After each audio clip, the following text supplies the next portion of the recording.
revisa los últimos tratamientos. Cuando nosotros hablamos de una enfermedad, por ejemplo, es importante tener en cuenta que nosotros tenemos que pensar siempre en tres cosas importantes. Y esas tres cosas importantes son, ¿cuáles son las tres cosas importantes que ustedes pensarían en una enfermedad? ¿Usted qué cosas pensaría en una enfermedad? En una enfermedad, nosotros venimos a estudiar enfermedades, ¿no es cierto? ¿O no? ¿No se han dado cuenta de eso? En la materia han visto, la clínica vendría a ser pero la clínica es parte del diagnóstico, ¿no es cierto?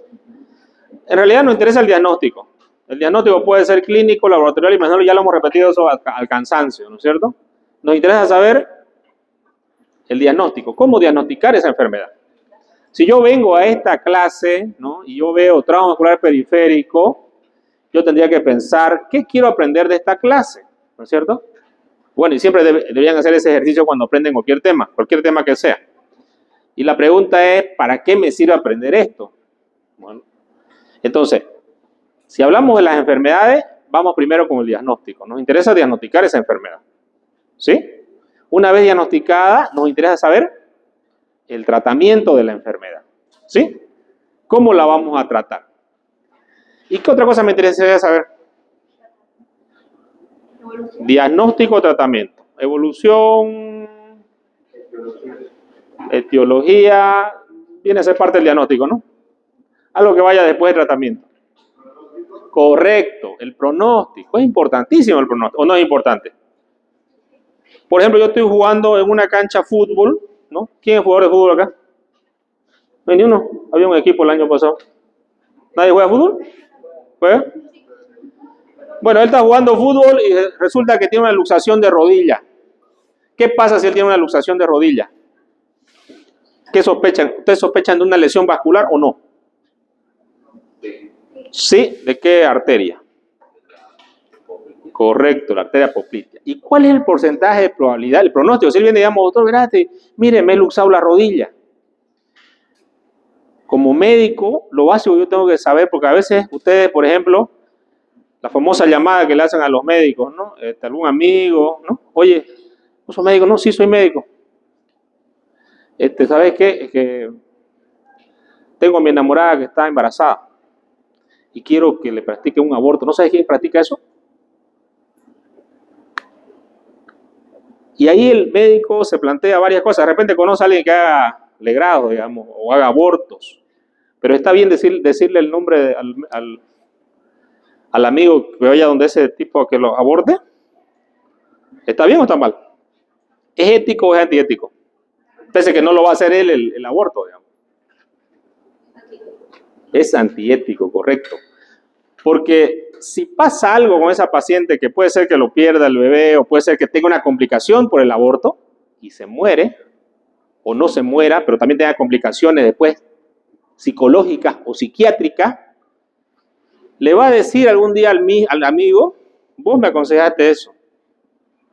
Y eso obviamente nosotros sabemos, o sea, por ética, esto desde Hipócrates sabía, no podemos hacer abortos, digamos, no podemos matar, ¿no es cierto? Cuando hablamos nosotros del trauma vascular y hablamos de la lesión de la poplitea, el pronóstico de la lesión de poplitea es altamente grave. 70% de los pacientes pueden perder la pierna, porque como es una sola arteria, y como médico tengo que saber el pronóstico, porque si yo veo que tiene una luxación de rodilla, rápidamente tengo que mandar a ese paciente ¿a dónde? A un hospital de ese nivel para que lo vea un cirujano vascular, para que le haga un tratamiento de cirugía vascular. ¿Y en qué tiempo lo tengo que mandar? De repente yo agarro a él, yo estoy en provincia y agarro y le digo, no, tranquilo, te voy a poner una cremita, te pongo un calmante, lo dejo ahí. Y digo, mañana te vas a ir. ¿Está bien? Si hay una lesión vascular, ¿en cuánto tiempo él va a tener signos de isquemia o necrosis? Correcto, en las primeras 6 a 8 horas él puede tener signos de isquemia. Pero ya cuando yo me dé cuenta que él tiene signos de isquemia, ¿será temprano o tarde? ¿Será que puedo salvar la extremidad? Ya no la voy a salvar la extremidad. Fíjense, si uno sabe el pronóstico de una lesión, Y por eso es importante este tema, porque hay luxaciones y que me han llegado al hospital, ¿no? Que han sido tratadas por médicos y han sido tratadas por fisioterapeutas de lesiones de poplitea. Y cuando ya llegó el paciente tenía signos de isquemia en el pie. Y lamentablemente, ¿saben cómo terminó? En una amputación. Entonces, ¿será importante saber el pronóstico de una enfermedad? ¿Será importante saber qué enfermedades producen una lesión? Ahí vamos al diagnóstico. Entonces, esas tres cosas son básicas. Ahora, si yo pienso, ¿será que se muere un paciente con trauma vascular o no? ¿De qué se mueren en la emergencia? Y se nos mueren todos los días, por si acaso, ¿no? ¿Perdón? Correcto, una hemorragia. Entonces, ¿una hemorragia puede tener un trauma vascular? Sí. De hecho, muchos pacientes han habido que tienen amputaciones traumáticas y muchos no llegan al hospital. Mueren en la ambulancia o mueren en el mismo lugar porque no saben cohibir la hemorragia. Por eso que justamente uno de los entrenamientos que hacemos en el prehospitalario es el famoso stop bleeding, que es parar la hemorragia, ¿no? Y hacemos torniquetes, ya vamos a ver acá también el tema. Porque, ¿cuánto de sangre puede perder una persona con una amputación del brazo? ¿En qué tiempo puede perder toda su volemia? Yo tendría que ponerme a pensar, ya estudié fisiología, anatomía, ¿no? Yo otro día vi un tipo de esos que ponen esas cositas, ¿no? No sé qué sean esos implantes. Decía que había estudiado anatomía, un tipo capo, digamos, supuestamente para poner eso. Tenía por todos lados sus cuernitos acá, ¿no? Y operaba el tipo, ¿no? O sea, abría y ponía, ¿no? Tenía hartísimo, pues él no es médico, ¿no? Pero yo tengo que saber qué es lo que tengo que hacer si yo tengo esa lesión. No, allá al hospital me llegó una vez un paciente con amputación traumática de las dos piernas,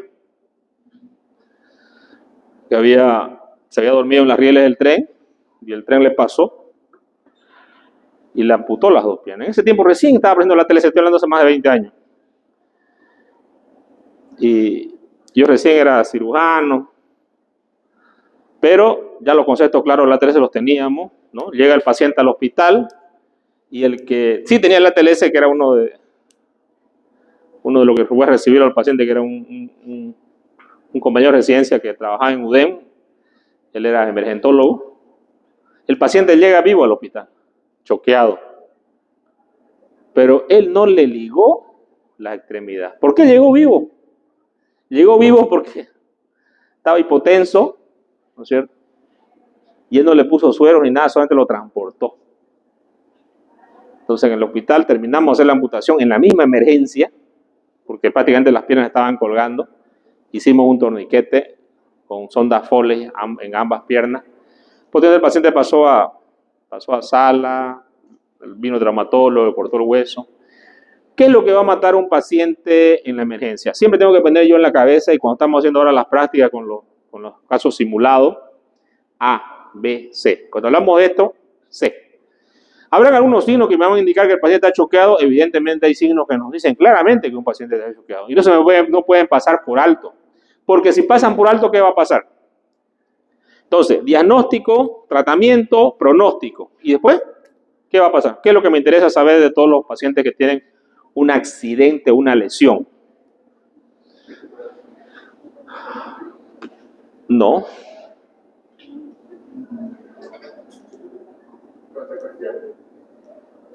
Por ejemplo, yo les pregunto a los pacientes ¿cuántos están escuchando la radio? En estos primeros 3 meses del año, ¿cuántos muertos por accidente de moto han habido? ¿Saben? Han habido 45 muertos en 90 días. En los primeros 90 días de este año. Quiere decir que cada 2 días, estoy hablando de mortalidad, muere un motociclista. O sea, un día sí, un día no, un día sí, ¿no? Entonces, ¿me interesa saber también la mortalidad de una enfermedad? Claro que sí, me interesa saber la epidemiología, ¿no es cierto? Entonces, esas son cosas básicas que yo siempre tengo que ver en un tema, las cosas que me tienen que interesar y que me tienen que importar. Ahora, aquí en el tema hay varios casos que vamos a ir viéndolo a poco, ¿no? Pero tenemos que determinar esas 4 cosas que son importantes, ¿ya? Entonces, el diagnóstico, el tratamiento, el pronóstico, y la mortalidad son cosas que me interesan en una enfermedad.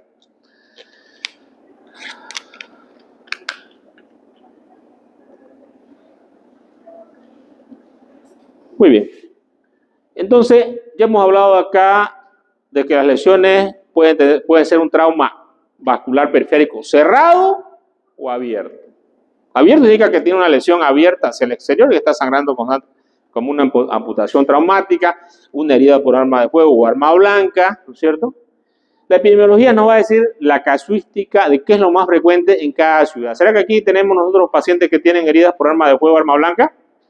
Sí. Si me voy a Brasil también, si me voy a Colombia, peor, digamos, ¿no? Venezuela, ellos están en auge ahorita, ¿no? En cualquier parte del mundo ustedes van a ver este tipo de lesiones, obviamente en zonas que tienen más conflictos de guerra y andan con armas de fuego y armas blancas, obviamente va a ser más el tipo de lesiones. Entonces, a eso se llama epidemiología, ¿no? Acá nosotros tenemos lo que un médico tiene que hacer cuando llega un paciente a la emergencia y que es importante revisar. Uno de nuestros principales, y ahorita estamos viendo nosotros el manejo de los pacientes, porque aquí a mí me interesa que ustedes queden con conceptos claros, ¿no? Por eso que las prácticas son importantes, las simulaciones. ¿Qué es lo que el médico debe hacer y qué es lo que debe investigar? Si yo quiero saber si un paciente tiene una lesión vascular, un trauma vascular, ¿qué debo evaluar? La hemorragia externa, que esa la voy a ver, pero también puedo evaluar si no hay.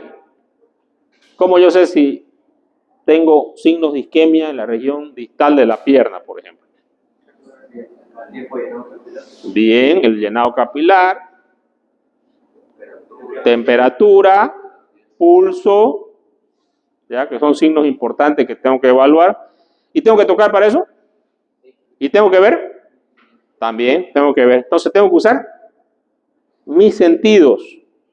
Lamentablemente ahora se están perdiendo esto mucho y cuesta, inclusive con los estudiantes, hacer este tratamiento de que usen sus sentidos. Porque siempre que empezamos una práctica, o sea, no digo que todo, pero una gran mayoría, o creo que un porcentaje poco en unos grupos, están con un celular. Ya estamos empezando la práctica, están ellos ahí. No sé qué están mirando, a quién están hablando, no sé.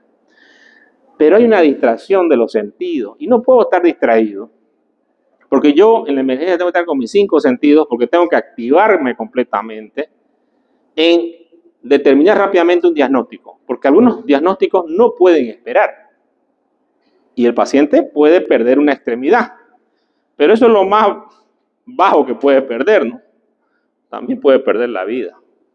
Por eso que es importante siempre descubrir, ¿no es cierto? Tenemos que descubrir completamente al paciente para revisar bien a un paciente. Peor si es un paciente que tiene múltiples lesiones, ¿no? Y tenemos que también revisar la parte posterior del paciente, ¿no? Y ya estamos haciendo algunos transportes de pacientes que no están muy bien, digamos, ¿no? Pero bueno, va de ida. Está como ese chiste de la primera chamba, más o menos, está más o menos por ahí. O sea, estamos, mi primera chamba, más o menos. No se nos ha caído ni uno, pero están por caerse, creo. Acá ustedes pueden ver las lesiones, ¿no es cierto?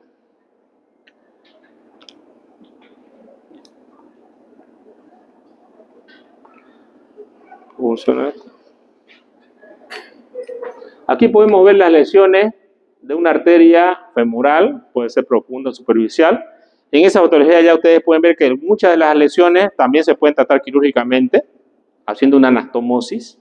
Pero hoy en día ya también tenemos una evolución en el tratamiento de las enfermedades vasculares, o sea, de las enfermedades por trauma vascular. Y viene a ser la cirugía endovascular, ¿no es cierto? Que probablemente algunos de ustedes ya se dedican a hacer eso. Y que ya se dedican, igual aquí tenemos ya gente que está haciéndolo. Los costos siguen siendo bastante costosos, en el hospital público no lo tenemos todavía. Me imagino que en un futuro va a haber, ¿no? Pero en centros que tienen condiciones lo pueden hacer, ¿no? Hay unas clínicas que lo hacen acá. Aparte de las lesiones vasculares que puede haber en un paciente, también pueden haber lesiones nerviosas, ¿no es cierto?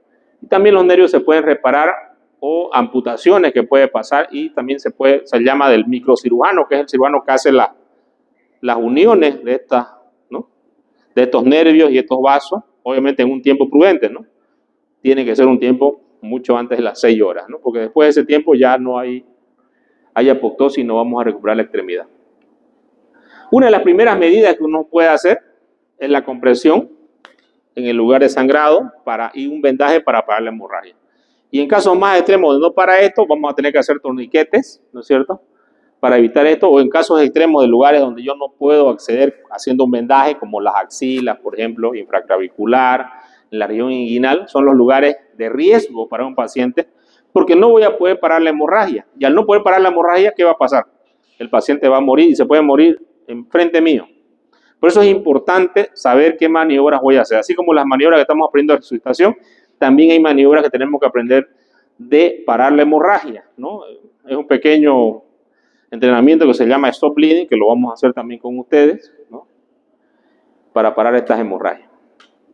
Existen en varias ciudades, por ejemplo aquí en Colombia, ¿no?, que reportan en la ciudad de Bogotá lesiones vasculares en Medellín, ¿no?, Cali, debido al uso de, obviamente, armas de fuego, accidentes de tránsito. También en México, ¿no?, el Hospital de Aguas Calientes, entre 1980 y 2005, atendieron 124 casos.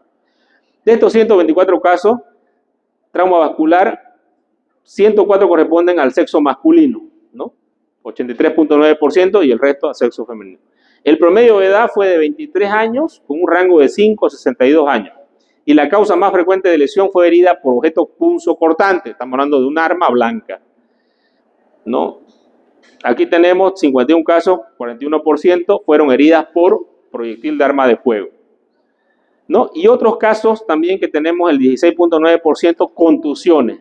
Las contusiones, ¿ya?, hablamos de luxaciones que pueden haber del hombro, del codo, de la rodilla, y no se olviden nunca de esto, y acuérdense de mí, cuando tengan un niño con una luxación o una fractura supracondilia, puede tener una lesión del humeral. A ese paciente jamás ustedes le van a hacer un yeso, que sería una iatrogenia, y ustedes siempre deben observar si no hace isquemia, ¿no?, la famosa isquemia de Bollmann que va a hacer acá en la región. Y el otro paciente es el paciente con luxación de rodilla. Esos pacientes tienen que tener mucho cuidado porque la lesión asociada arterial o vascular va a estar presente. Si yo estoy en una provincia y veo ese paciente, yo debo referirlo rápidamente a un tercer nivel. Porque ¿qué pasa en los casos? Y son casos que sí he visto, que el médico agarra, no, lo vamos a observar. Al no saber el pronóstico de esta enfermedad, lo observa y al día siguiente el paciente está con una lesión isquémica. Y ya cuando lo refiere, cuando llega al hospital, lo recibe aquí la doctora que es traumatóloga. ¿Y de dónde viene? Ah, ya de Valle Grande. Pero qué burros, le dicen, ¿no? Lo mandaron muy tarde, señores. Vamos a tener que amputar la extremidad. ¿Ustedes creen que el familiar no va y le va a meter juicio al médico que lo atendió primero?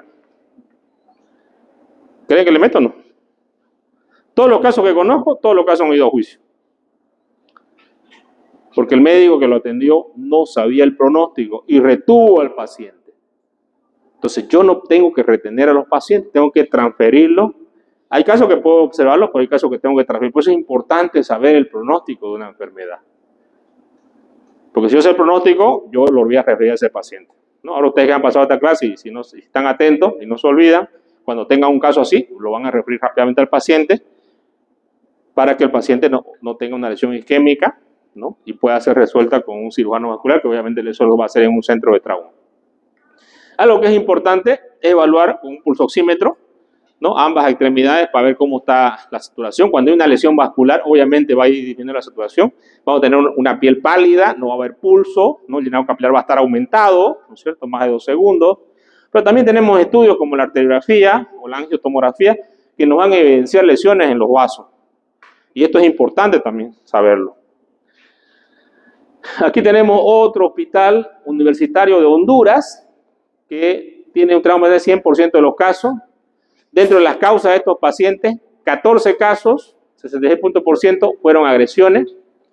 Las otras fueron accidentes de tránsito, 4.76%, un solo caso. Accidente laboral, 4.76%, un caso. Y otros casos, 23.85%, casos. Los mecanismos de lesión hallados fueron heridas por arma de fuego, 76.19%, ¿no? 16 casos. La mayor cantidad de pacientes fueron por heridas por arma de fuego, seguidas por arma blanca, 19.5%. Iatrogenia en un paciente, 4.76%. Cuando hablamos de iatrogenio, hablamos de una lesión que es causada por el médico, ¿no? Han visto ustedes que a veces cuando les toman sangre a los pacientes, agarran, ¿no?, y empiezan una agujota, ¿no?, así. Eso no se debe hacer nunca, porque yo puedo lesionar el nervio mediano, la arteria, La vena está aquí superficial, no necesitan meter nada por dentro, ¿no? Puede ser muy riesgoso hacer eso. Han visto ahorita a veces los bioquímicos, ¿no? Algunas lesiones han producido lesiones del nervio mediano. Uno tiene que tener cuidado cuando manipula una aguja.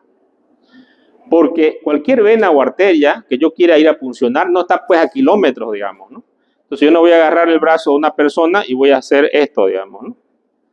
Voy a zunchar para allá, voy a zunchar para acá, a ver, ¿no? No, está a milímetros, entonces yo tengo que avanzar milímetros simplemente. Y eso lo vamos a practicar cuando hagamos las brándulas, se van a dar cuenta cómo es el tratamiento. Otro hospital, ¿no? Donde vi traumas, Hospital Cayetano Heredia, de Lima, Perú, en un periodo comprendido entre 2010 al 2012, se encontraron 46 pacientes con trauma vascular periférico. 43 correspondían al sexo masculino y 33, la edad promedio fue de 33 años y se observaron 55 lesiones vasculares. 43 de estas lesiones eran arteriales y 12 venosas. Los mecanismos de lesión observados fueron heridas por arma de fuego en 20 pacientes, 43.5 heridas cortantes en 23.9%, punzocortantes en 15.2%, y trauma cerrado en 15.2%. Y por último, hubo iatrogenia también en un paciente. Dentro de las causas de las lesiones vasculares, la más frecuente fue agresión, representando el 56.5%. ¿No? Otro hospital, Dr. Domingo Luciani, en Venezuela. ¿No? Aquí tenemos nosotros que hubo también una descripción más o menos de 24 traumas penetrantes, dentro de los cuales 81% eran heridas por arma de fuego, ¿no? Ya en Venezuela ya andan con pistola ya. Y ya saben por qué, ¿no? Acá tenemos un trauma, por ejemplo, ¿no? Donde tenemos una lesión expuesta, ¿no? Que hay una hemorragia, ¿no? Y puede ser que no tenemos pulso allá, un abultamiento, un hematoma expansivo en crecimiento. Obviamente son las lesiones que vamos a tener. 13% fueron por arma blanca y el porcentaje restante fueron provocados por causas como heridas producidas por empalamientos, ¿no? Empalamientos, ¿no? O cualquier otro cuerpo extraño. El 6% restante se atribuyen a trauma cerrado asociado a no lesión ósea. Entonces, las lesiones por arma de fuego, tuvimos un 81.1%, que fueron la mayor cantidad de lesiones que tal. Y por arma blanca 13 puntos y otras lesiones que fueron por empalamiento. ¿Saben qué es empalamiento? Es cuando atraviesa, ¿no? Bueno, es peor todavía, ¿no? El empalamiento. Tenemos un trauma por arma blanca o arma de fuego. Siempre es importante dónde entra el proyectil. Generalmente nosotros en esta parte interna vamos a tener vasos. Pero si hay una lesión que pasa por la parte externa, entrada y salida, probablemente por la dirección que tiene el proyectil o el arma blanca, no provoca una lesión porque no hay vasos a este lado. Pero sí en la zona interna del muslo van a haber vasos, hasta la parte de la pierna también. Cuando hay heridas penetrantes, tengo que saber la zona donde está, ¿no? Pero existen unos signos importantes que uno lo va a detectar, ¿no? Aquí tenemos las lesiones de miembro inferior. La arteria femoral superficial es la más común, 44%, seguida de la femoral profunda, de la vena femoral, 37%, seguida de la arteria poplitea en un 21%, la vena correspondiente en un 15%, por otro lado el miembro superior, principal es afectada la arteria humeral, 18%, vena humeral en un 10%. Y el trauma cerrado, un 2%. Aquí tenemos, por ejemplo, fíjense ustedes, una luxación con un abombamiento, ¿no? De un hematoma que se está formando en la región posterior. Allá podemos ver una arteriografía con una lesión, con una extravasación del contraste hacia el exterior, significa que hay una lesión, y aquí justamente es el lugar de la rodilla, porque podemos ver acá, ¿no? Los cóndilos, ¿no es cierto? Y podemos ver aquí la meseta tibial, ¿no? Y el contraste está fugando, ¿no es cierto? Sí. ¿Podría ser un síndrome compartimental? El síndrome compartimental es una complicación que va a hacer el paciente después, ¿no? Que sí puede hacerla, asociado al trauma o posterior a la cirugía, que viene a ser el síndrome compartimental dentro de los compartimentos musculares que va a haber acá. Puede hacerlo, ¿no?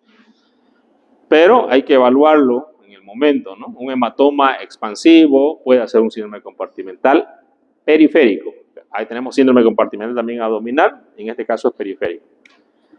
Acá tenemos que las lesiones vasculares del miembro superior generalmente van a empezar por lesiones a nivel de luxación posterior del codo, luxación del codo, del hombro, del codo, son las lesiones también de la muñeca, pueden haber lesiones, son más difíciles decir las lesiones a nivel de la muñeca.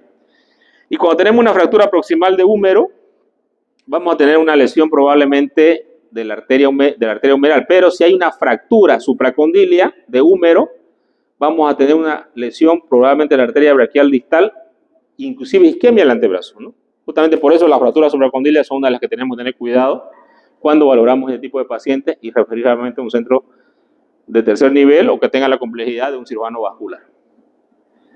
Aquí tenemos, es lo mismo que estábamos viendo hace rato. Es importante tener en cuenta que las arterias, tenemos arterias, por ejemplo, si yo tengo una lesión de la arteria femoral, probablemente voy a tener una isquemia completa. Pero si yo tengo una lesión de la arteria femoral superficial, puede ser que las colaterales puedan irrigar. Pero si tengo una lesión de la arteria poplitea, probablemente no tenga colaterales que puedan irrigar. Entonces, algunas lesiones no se pueden, ¿no? Hay que repararlas para salvar la extremidad.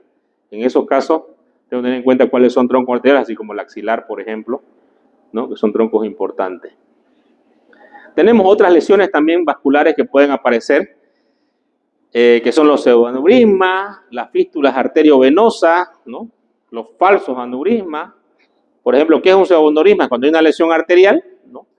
Y de pronto las paredes de los tejidos aledaños van a formar unas paredes, se llama pseudoaneurisma, ¿no? Falso aneurisma.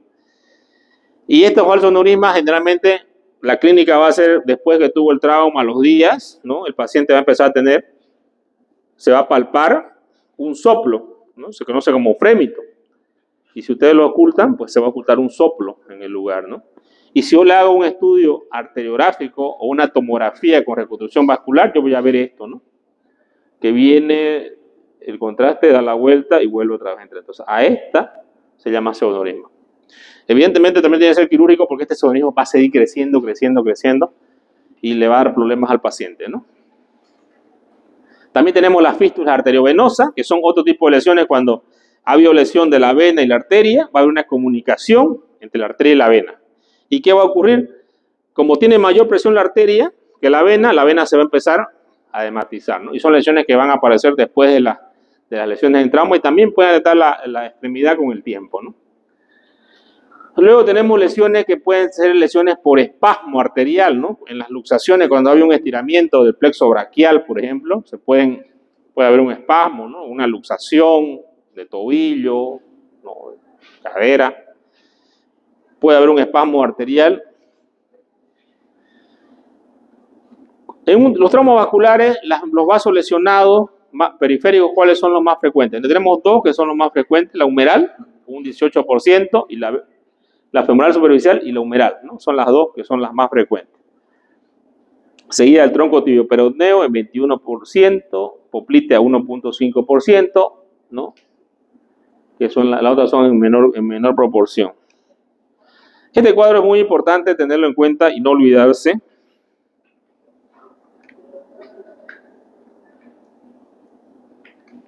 ¿No? Aquí tenemos lesión osteomuscular. Si tenemos una lesión anterior del hombro, en esta región, podemos tener una trombosis de la arteria axilar. Y una trombosis también nos va a llevar a falta de irrigación. Si tengo una fractura proximal del húmero, voy a tener una lesión de la arteria braquial, ¿no? Por la región que tiene el paciente. Si tengo una fractura medial del húmero, voy a tener una lesión arterial braquial o lesión de la vena braquial. Si tengo una fractura supracondilia, ¿no? Que esa es muy común en los niños que están jugando, que tienen una fractura por encima del cóndilo, lo voy a llamar supracondilia, vamos a tener una lesión de la arteria braquial. Entonces siempre tomar en cuenta que estas lesiones van a ir asociadas con lesión osteomuscular va asociada a una lesión vascular profunda. Lesiones vasculares de los miembros inferiores, ¿no? Aquí igual tenemos cierto, ¿no? Y la principal obviamente, empezamos de la luxación de las caderas, la luxación de la posterior de la rodilla, es una de las lesiones que tenemos que tener en cuenta porque va a haber una lesión de la arteria poplitea y esta lesión generalmente va a evolucionar a que el paciente pueda perder la extremidad si no es reverido a tiempo, ¿no? También tenemos otras lesiones que son por trauma cerrado, los aplastamientos en las extremidades porque un vehículo me atropelló, me pisó, y ahí también va a haber lesión, y ahí se asocia al síndrome compartimental de extremidades, ¿no? O también asociado a las fracturas que el paciente va a presentar. Que este síndrome compartimental es una verdadera emergencia, porque lo que yo tengo que hacer es descomprimir rápidamente los compartimentos aponeuróticos. Entonces yo voy a hacer lo que se llama la fasciotomía, ¿ya? Voy a cortar las vainas aponeuróticas para que el músculo se hernie, pero al final me deje pasar la irrigación hacia la extremidad que está con ese síndrome compartimental. Esto es un tratamiento de emergencia que hay que hacerlo. Generalmente medimos la presión en el compartido y es más de 30 milímetros de mercurio, pero también tocando la extremidad, siempre nosotros vamos a evaluar, ¿no? Y esto es parte de la evaluación que nosotros hacemos a los pacientes, vamos a evaluar siempre las dos extremidades, ¿no es cierto? Si yo tengo la luxación aquí, tengo que evaluar esta y esta, o sea, las dos extremidades para darme cuenta cómo está la cosa. Si es la pierna derecha y la pierna izquierda, evalúo las dos, ¿ya? Eso me va a dar cuenta, obviamente, de que hay una lesión, tanto en el pulso, en la temperatura, en el pulso oxímetro, inclusive midiendo la presión, ¿no? Y también tenemos una herramienta, ¿no?, para el diagnóstico que se llama el índice tobillo-brazo, que es medir la presión sistólica en el brazo y luego en el tobillo, una división, y todas las lesiones que están por debajo de menos 0,9 vendrían a tener una lesión de isquemia probablemente vascular, ¿no? Y es una herramienta que también está dentro de nuestro arsenal de diagnóstico. Aquí tenemos la lesión osteomuscular.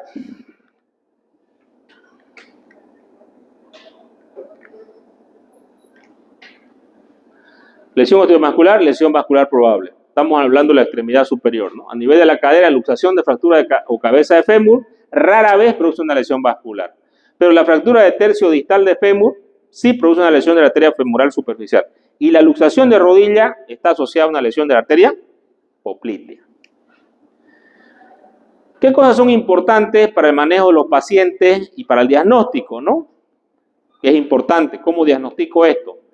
Tres cosas son muy importantes, ¿no? Primero, presencia de hemorragia activa, es importante, porque el paciente no va a llegar al hospital. Entonces, yo en el prehospitalario tengo que hacer una atención rápida de este paciente, a lo que ya nosotros tenemos un manejo que se llama famoso stop bleeding, ¿no?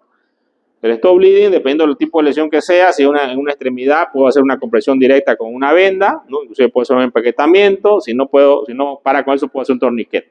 Entonces, al controlar la hemorragia, como hablamos ya en el estado de shock del paciente, ¿cuál es el tratamiento del shock? Control de hemorragia y correcto, reposición de volumen. Y no al revés, ¿ya? Pues cuando fuimos a la parte práctica, algunos empezaron poniéndole suerito a los pacientes, ¿no? Sangre, y no le paraban la hemorragia. Control de hemorragia y reposición de volumen. Siempre tiene que ser así el manejo. Cuando hablamos del segundo punto importante para el diagnóstico, vamos a ver las manifestaciones clínicas del paciente. Y aquí vienen unos signos famosos, signos duros y signos blandos, que vamos a ver en el examen físico, que es importante. Luego, la tercera es reconocer cuál fue el mecanismo que causó el trauma. ¿Fue un aplastamiento? ¿Lo atropelló un auto? ¿Fue una herida por arma de fuego? ¿Una herida por arma blanca? ¿No? Me acuerdo yo que cuando era residente nos llegó un paciente que había un tipo que le quiso poner un suero con vitamina, ¿no?, a la fuerza.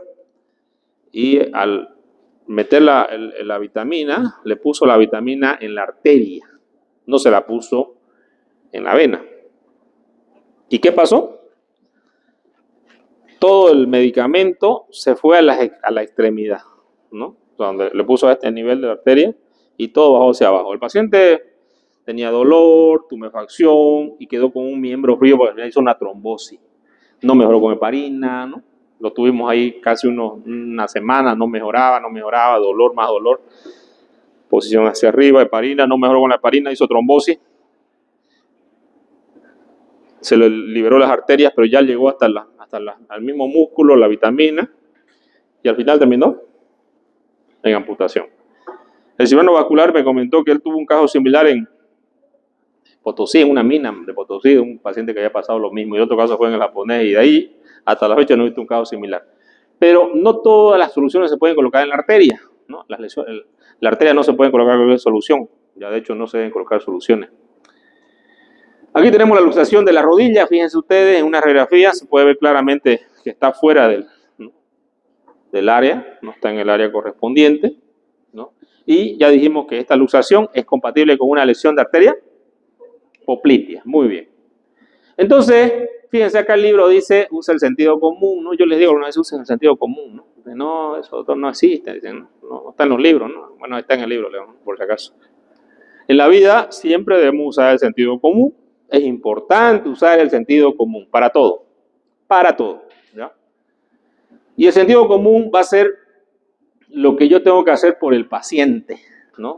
Y obviamente la experiencia también del manejo de los pacientes me va a decir, sí, doctor, ¿no? Y justamente eso es lo que nosotros transmitimos acá los docentes. Transmitimos nuestros años de haber vivido en un hospital y haber visto casos. Y lo que más queremos nosotros es que ustedes aprendan esa experiencia y ustedes no cometan esos errores, ¿no? Cuando les toque ver estos pacientes. Porque estos errores se cometen muy comúnmente. ¿Por qué se cometen estos errores? Porque no hay conocimiento. Y volvemos a lo más básico que un médico debe saber y que cualquier persona tiene que tener. Actitud y aptitud. Actitud significa hacer un buen examen físico con mi paciente. Y la aptitud, tener conocimientos aquí registrados de esta enfermedad.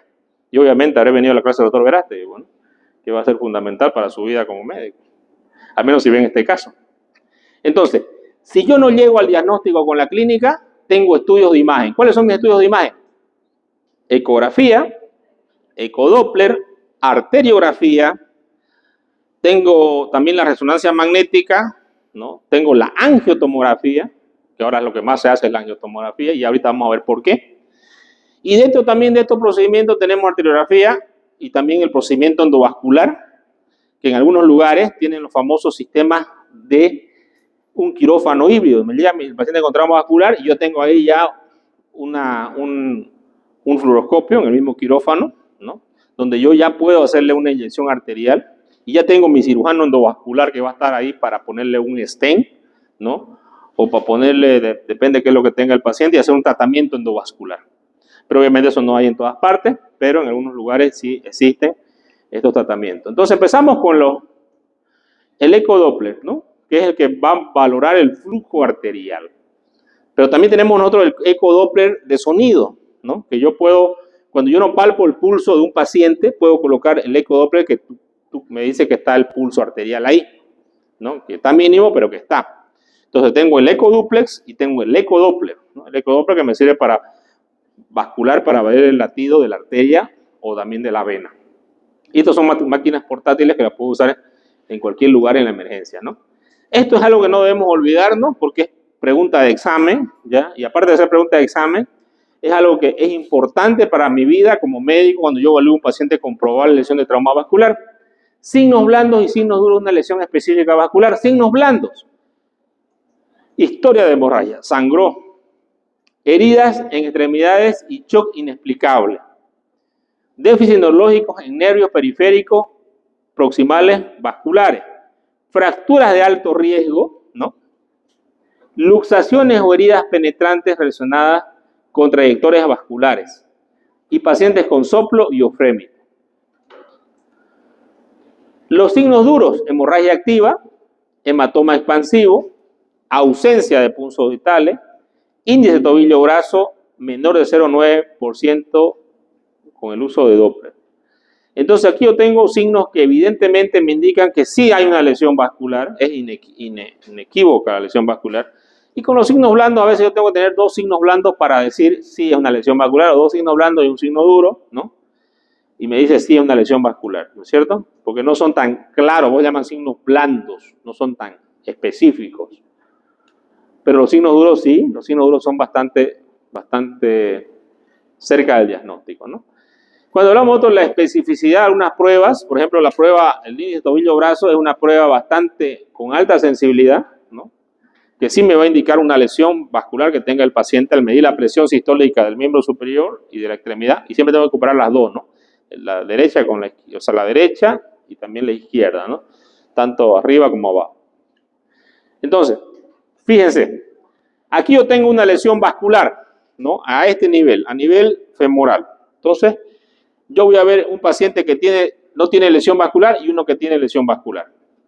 En el paciente que no tiene lesión vascular, sin lesión vascular, al tomar la presión en la arteria humeral, la sistólica, y al tomar en la arteria pedia, tibial o peronea, ¿no? Y para esto sí necesito el Doppler porque tengo que colocarlo en el lugar, ¿no? Y tengo que escuchar el pulso, ¿ya? Porque si ponen el estetoscopio, les voy a decir que no lo van a escuchar muy bien, digamos, ¿no? Entonces, con esto sí necesitamos el Doppler para escuchar. Entonces, yo mido las dos presiones, presión arterial sistólica del miembro inferior y presión arterial sistólica del miembro superior. Ese se llama índice tobillo-brazo. Si en la lesión sale menor de 0,9. Menor de 0,9. Y cuando no está normal, es mayor de 0,9. ¿Ya? Entonces, ¿cuándo yo sé que hay lesión? Cuando está menor de 0,9. ¿Se entendió, no? Muy bien, esto explica lo mismo, explica lo del Doppler, explica lo del duplex, ¿no? Que a veces el duplex no puede ver las lesiones en la íntima, porque a veces se ve el flujo que pasa a la arteria, pero una lesión mínima no lo va a ver, y para eso yo necesito algunos estudios, como la angiografía, pero el estudio que más se hace hoy en día es la angiotomografía. También tenemos la angioresonancia, pero si nosotros hablamos, a ver aquí, digamos, ¿dónde tenemos resonador magnético? En el japonés recién tenemos uno, hace 4 meses. ¿Cuántas resonancias se han hecho? Ninguna. ¿Por qué? Porque no hay quien sepa manejar el equipo, o sea, el equipo es un equipo nuevo y se necesita también quien lo lea los estudios, y como los que trabajan ahí no quieren, digamos, ¿no? Más o menos como los que trabajan acá más o menos, ¿no? No dan más de ellos, ¿no? Hay gente que no da más de 2 pesos más, digamos, ¿no? O sea, no dan un peso más, digamos. Entonces, bueno, hasta ahorita no se ha hecho ninguna resonancia magnética, pero sale la propaganda todos los días, ¿no? El japonés tiene resonador magnético, el japonés tiene... No se ha hecho ni una, ojalá que se hagan. Entonces, por eso es que la angioresonancia es un estudio caro, costoso, y generalmente no lo hacemos constantemente, porque nosotros necesitamos algo rápido, y la angiotomografía es el estudio que ha desplazado a la angiografía. Pero si ustedes me dicen hace 10 o 15 años atrás qué estudios se hacían más frecuentemente, la arteriografía. Pero ¿qué demandaba la arteriografía? Demandaba que haya una punción, alguien que lo puncione, que era el cirujano vascular, ¿no? Y era dependiente de una persona, ¿no? En cambio, la angiotomografía, le damos contraste al paciente y se la hacemos nomás en el tomógrafo, ¿no? Y casi todos los hospitales cuentan con un tomógrafo. Entonces, ahorita el estudio que más hace en todo el mundo para el diagnóstico de la lesión vascular es la angiotomografía. Muy bien, aquí tenemos, bueno, esto igual lo mismo del índice tobillo-brazo, ¿no? Aquí habla de la sensibilidad especial de los estudios, obviamente que tienen alta sensibilidad y alta especificidad. Significa que el margen de error que voy a tener al pedir este estudio es mínimo. Hablamos de 95%, casi a 100%, o sea, no hay error, el error es muy bajo, ¿no? Con la tomografía prácticamente, saber leer una tomografía nos dice muchas cosas, podemos aprender muchas cosas, así como cuando vieron la tomografía del paciente con fracturas, ¿no es cierto? Si ustedes ven una radiografía y ven una tomografía con reconstrucción de parilla costal, se dan pues cuenta, no hay que hacer ni estudiar medicina, creo, para darse cuenta, ¿no? Esto habla del índice tobillo-brazo. Bueno, aquí les decía que hay algunos centros, algunos quirófanos en el mundo que tienen este sistema que se llama sistema Raptor, ¿no? Que es un sistema que tiene ya un fluoroscopio dentro del mismo quirófano para que venga el cirujano vascular, está el cirujano de trauma, y estos pacientes obviamente se manejan con el traumatólogo, el cirujano vascular y el cirujano endovascular. Entonces, estos son los 3 medios que tendrían que intervenir un paciente con una lesión vascular y con fractura más, ¿no? Y obviamente el anestesiólogo, perdón, que no estoy comentando, es importantísimo también. Radiólogos intervencionistas, ¿no? Que vienen a hacer a veces los mismos endovasculares, enfermeras que están en el lugar, pero no todos los quirófanos tienen este sistema Raptor, ¿no? De hecho, en el japonés no lo tenemos, ¿no? O sea, ojalá que lo tengamos, ¿no? Y ojalá que cuando lo tengamos, pues no sea propaganda nomás en la radio, ¿no? O sea, que lo usemos de verdad, ¿no? Muy bien, aquí tenemos, habla de lo mismo. Bueno, ¿cuál es la conducta y cuáles son los tratamientos que vamos a hacer con estos pacientes? ¿De qué va a depender el manejo exitoso, digamos? No, o sea, el resultado de lo que yo haga, ¿no? Cuando hablamos de calidad, ¿no? Calidad es el fruto de lo que tu trabajo que haces, digamos, ¿no? Tenés buena calidad, pues, ¿no? O tenés mala calidad, va a ser el resultado de nuestros pacientes, base al tratamiento, complicaciones, ¿no? Etcétera. Entonces, lo más importante, fíjense ustedes, dijimos, lo básico que es diagnóstico, ¿no es cierto? Reconocimiento temprano del diagnóstico de la lesión vascular. Y no dormirse, digamos, cuando hicimos el ejemplo de la lesión de la rodilla, ¿no? Dejarlo si yo tengo una provincia, a ver, lo vamos a hacer esta noche, mañana lo mandamos, ya cuando lo veo mañana ya está para amputar la extremidad, ¿no? Entonces, reconocimiento temprano de la lesión. Para eso tengo que tener conocimiento, evidentemente, va a depender mucho del éxito del tratamiento vascular o endovascular, lo que se vaya a hacer con el paciente. Porque si yo me tardo en el diagnóstico, voy a tener yo isquemia o lesiones que pueden ya quedar con una extremidad fría o perder la extremidad directamente.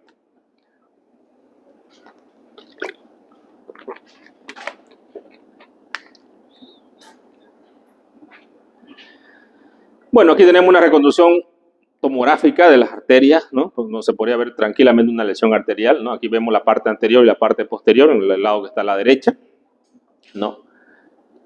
Aquí podemos observar una angiotomografía con lesiones también, fíjense acá, lesiones, una fractura con lesiones vasculares, ¿no? Aquí tenemos algunas medidas importantes que lo dice el Trauma Life Support, ¿no? La ATLS, que es en realidad el ATLS es un manejo de las lesiones, ¿no? Pero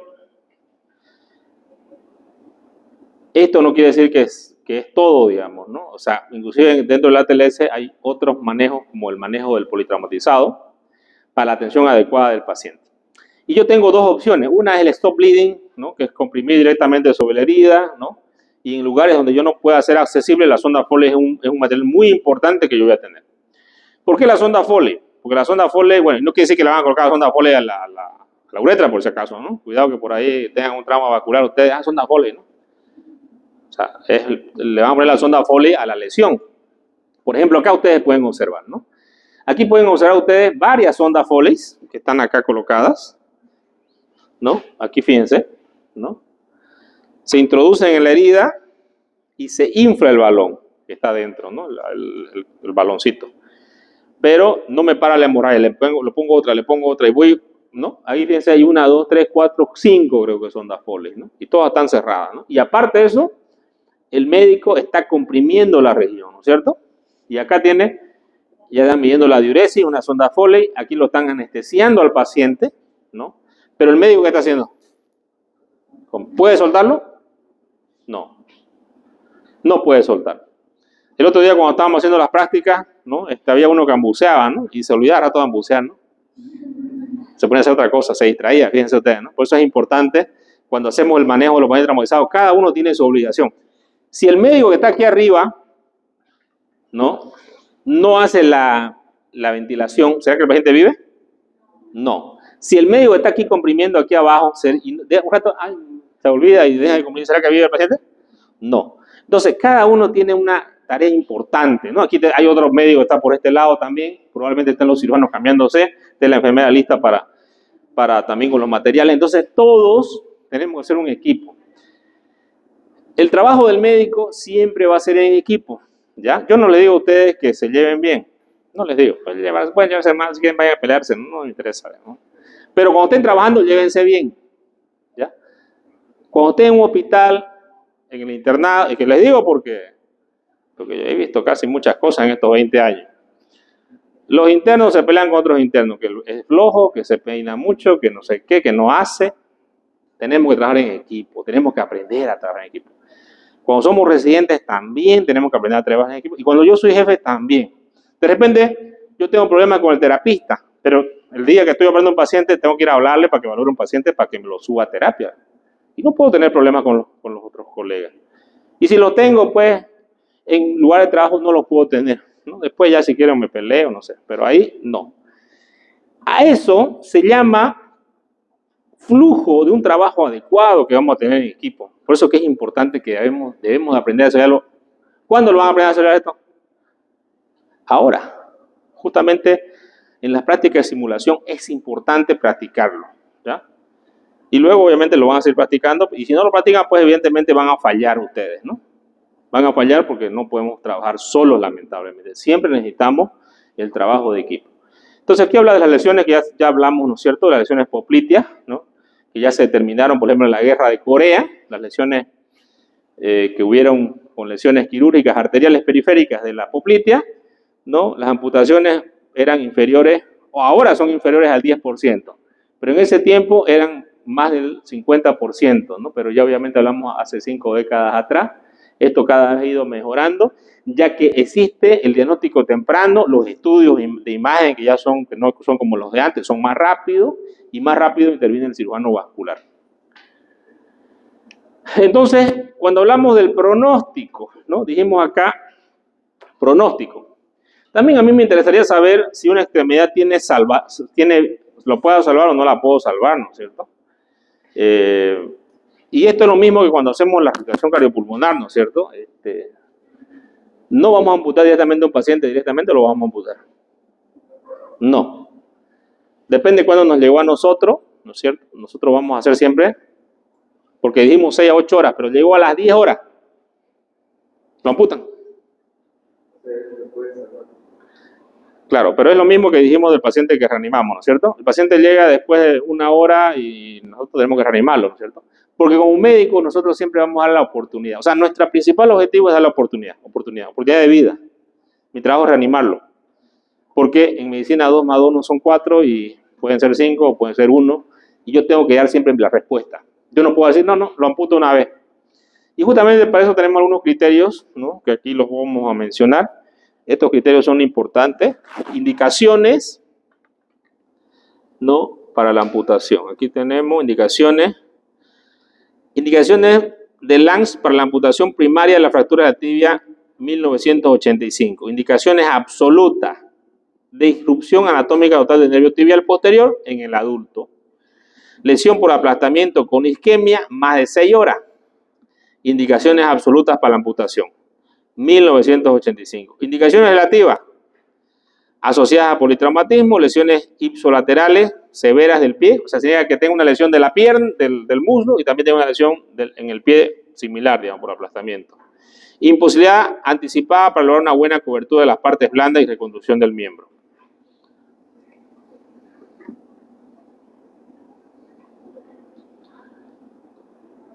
Aquí tengo el índice, fíjense ustedes, de síndrome de la extremidad lesionada, que tiene una puntuación, ¿no? Esta puntuación es importante para que yo determine más claramente qué paciente tengo que amputarlo y qué paciente no tengo que amputarlo. Y vamos a ir, ¿por qué es importante? Primero, criterio. Índice de severidad lesional, menos 25%, 1 punto. De 25 a 50%, 2 puntos. Más de 50%, 3 puntos. Lesión de partes blandas, tipo guillotina, ¿no? Que se amputó completamente la extremidad, 1 punto. Aplastamiento o quemadura, 2 puntos. Abulsión, sería que le sacó un pedazo. O decolamiento, 3 puntos. Lesión nerviosa, contusión, sección, abulsión, 2 puntos. Lesión vascular, sección venosa, 1. Sección arterial, 1. Trombosis arterial, 2. Abulsión arterial, 3. Lesión ósea, simple, 1. Segmentaria, 2. Segmentaria y conminuta, hay multifragmentaria, 3. Pérdida de hueso, más de 6 centímetros, 4. Lesión articular con pérdida ósea, más de 6 centímetros, 6. Tiempo de retardo en la reparación vascular, 1 punto por cada hora después de las primeras 6 horas, ¿no? Fíjense ustedes cómo ya indica la pérdida de la extremidad. Esto se aplica tanto para el pre como para el postoperatorio. Edad del paciente, menos de 40 años, 0. 40 a 50 años, 1. 50 a 60 años, 2. Más de 60 años, 3. Enfermedad persistente, si tiene diabetes, hipertensión o otra enfermedad, puede también asociarse, ¿no? Cuando la puntuación de esta escala del índice de síndrome de extremidad lesionada es mayor de 20 puntos, el índice tiene valor predictivo con una sensibilidad del 6% y una especial del 90%, ¿no? Y requiere amputación cuando está por más de 20 puntos. Si yo sumando todos estos parámetros me da más de 20 puntos, esta extremidad debe ser amputada.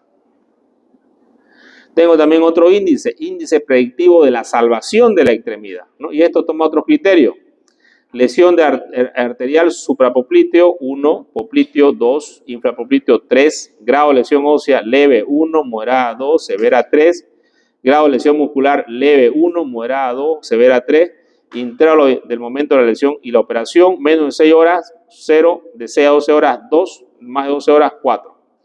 Si tengo una puntuación mayor a 8, es predictiva de amputación de la extremidad, ¿no? Y toma parámetros arteriales, parámetros de lesión ósea, parámetros de lesión muscular y el tiempo con el paciente fue referido.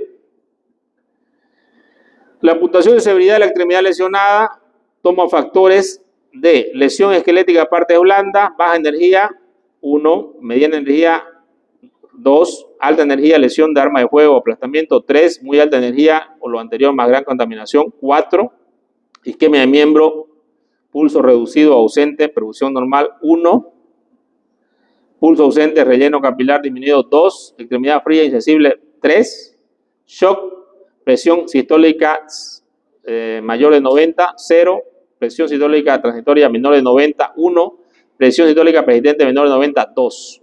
Edad menor de 30 años, 0. De 30 a 50 años, 1. Y más de 50, 2.